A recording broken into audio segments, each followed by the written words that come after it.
This water was much higher a few days ago, and residents say they've been watching it slowly go back. And now I'm standing in somebody's yard, and you can see the water is up to my waist, but back there, it's where it's even deeper at. If you can start to really feel the impact that Gordon is going to have on the coast, you can see the water is getting real choppy. You can feel that wind just blowing into you, getting heavier and heavier as the minutes go by.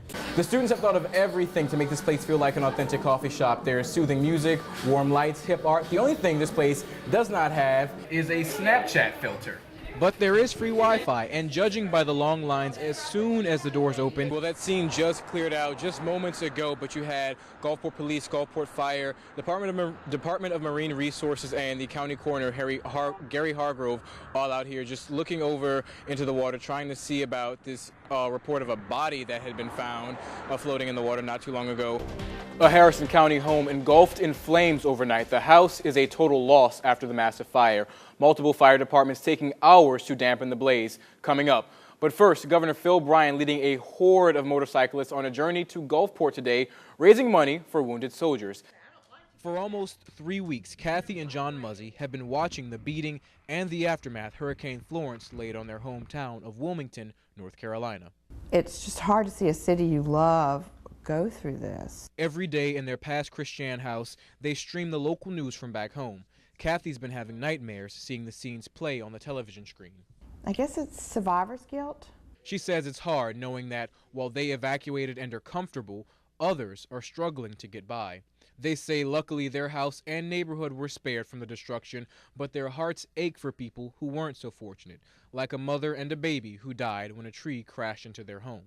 And that was just a couple miles from our house.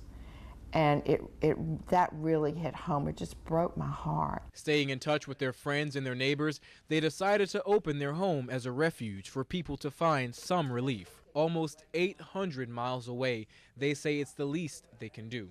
They came, did laundry, they spent the night, you know, everything.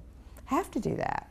You know, it's just like a box sitting there. I mean, it needs to help somebody. John says he loaned a few of his generators to people in his neighborhood, and now that the roads are opening into Wilmington, their main concern is getting home and doing what matters most. And I feel like I'll have more time to give, you know, and to give back and to volunteer, and not be so worried about myself. Many people are on edge or at wit's end after going through the full force of Florence, but nothing compares to the frustration Fire Chief Steve Camlin feels in the storm's aftermath. He says many people dropped the ball on this one. We had people that was coming in here from mutual aid from other parts of the state, and evidently they had never been through a storm. They got scared and they hauled ass. They left, so they abandoned us. If the hours after the storm weren't stressful enough, Chief Camlin says people in the Acme, Delco, Riegelwood district were neglected by the people who are supposed to protect and serve the community. No help out of law enforcement whatsoever, not a John Brown bit. If the lights was on in Whiteville and they were getting ready to cut off, they were going back to Whiteville before the street lights came on. It's like they couldn't be down here. The chief says the lack of police presence led to lawlessness in the streets of Columbus County, prompting firemen to take control of the area before anarchy set in. So basically all the firemen around here are toting weapons to make sure we maintain order in our little world right here. Camlin says people tried to loot businesses. He says others even threatened firemen after being confronted about crossing barricades into restricted areas. He calls this part of the state the forgotten section. Nobody had good planning on this. This is like Fran and Bertha all over again. He says that state politicians are not doing a good enough job of handling the situation and that they need to figure out how to send help to the counties along the river basin as the tide begins to rise. They need to get out here in the ditches and see the pain and the gain that the people are out here doing and understand what's going on. Despite his frustrations, the chief is taking care of the community he serves. He set up both a medical center and a nearby gas station with power using the fire station's generator. Well, it eases people's pain to where they can get some relief, and at the same time it gives them a little bit of normalcy back. The fire chief just wants the people in his community to not have to suffer through another disaster. In Riegelwood, North Carolina, I'm Ray Price reporting.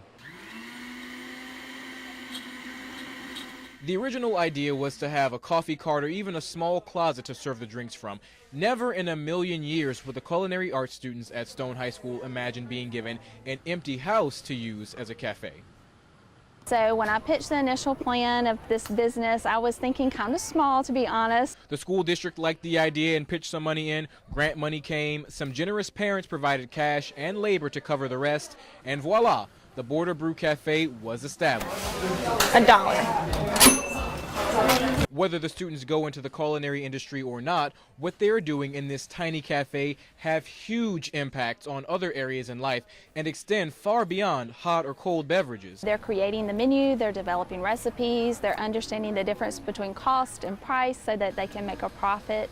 They've created the logos, the uniforms that we're wearing. Them skills has already helped me with my platoon and my drill sergeants in the way. The students have thought of everything to make this place feel like an authentic coffee shop. There's soothing music, warm lights, hip art. The only thing this place does not have is a Snapchat filter. But there is free Wi-Fi, and judging by the long lines as soon as the doors open, this may be the new on-campus chill zone. It's kind of cool, to have that school place to hang out, like in all the movies.